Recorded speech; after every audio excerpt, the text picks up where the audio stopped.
What's up everyone, welcome to today's video. Welcome to the Video Game Fight School channel. Thank you very much for tuning in. So finally, we're here. Suicide Squad Kill the Justice League has a May 26th, 2023 release date. This is something that a lot of us have been looking forward to, and I'm certain a lot of the fans looking forward to this game are excited. I've always been excited for Rocksteady's Suicide Squad. I've usually kept my excitement to a minimum because I want to try my best to have us face reality as it is. There are a lot of aspects and themes that this game is pretty much showcasing at the moment. Example, Jamie Walker and Stephen Hill, the creators of the Arkham games, leaving the studio at the end of this year. And even a few things with Warner Media and their new changes according to their DC plot to basically take all the superheroes in one direction to follow one specific canon. But nonetheless, this game is already made, and it was made probably in a different time, or at least it was in development in a different time before the leadership all changed. And as you can see right now, the game is already getting its marketing, and possibly after Hogwarts Legacy, we're going to see an acceleration in a lot of its marketing content.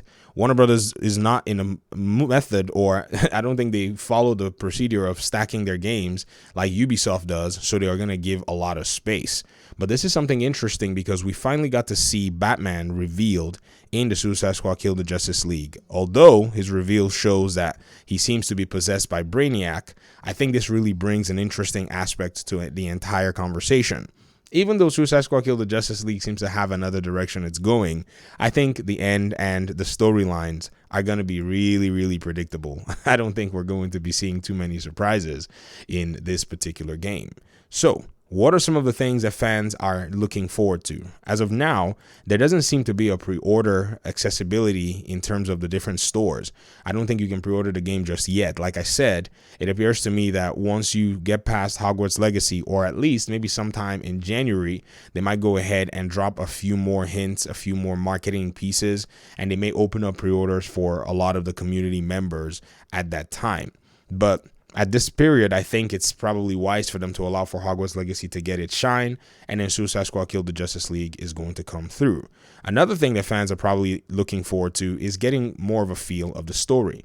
In my opinion, I already think I've seen enough of this game to be able to understand exactly what direction the developers were going. There is a lot of humor in this Suicide Squad game in terms of their target. The developers and the writers seem to be going for a very funny, type of setting.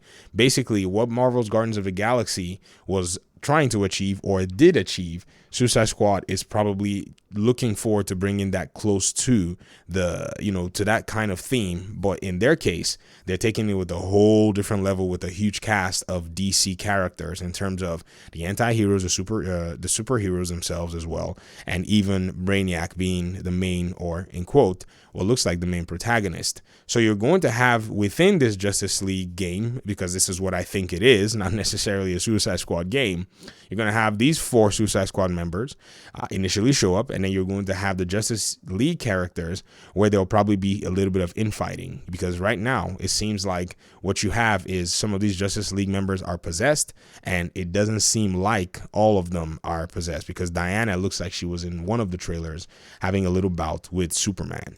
But I'm going to go ahead and pretty much drop this conversation here. I'd like for you guys to respond. A lot of people are still not convinced that this is a game that they're going to like. I don't blame you.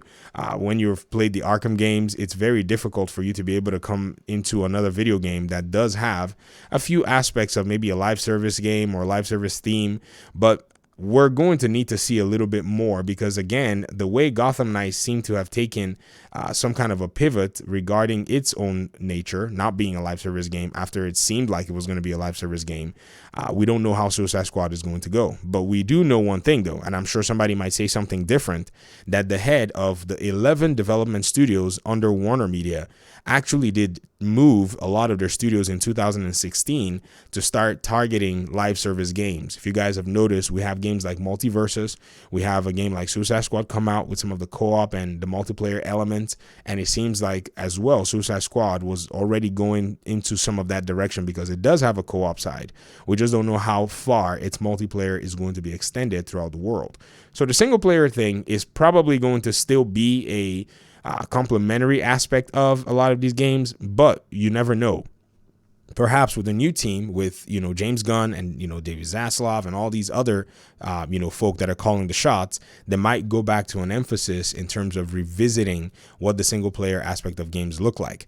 But again, one of the things that the head of the development studios is touting is profitability. If you go back and look at the last article that was actually written about him, they mentioned that his own area, which is the superhero video games or the whole DC hero video games arm, is profitable. So that's kind of what he's going with his theme. So they're keeping him there, and we might continue to see games like these. We might continue to see our heroes get put into these situations. But anyways, I'm going to go ahead and get off the video. Like I said, I'd love for you to react, and thank you so much for your time and audience. And hopefully we'll keep talking a little bit more about Suicide Squad Kill the Justice League. Peace out.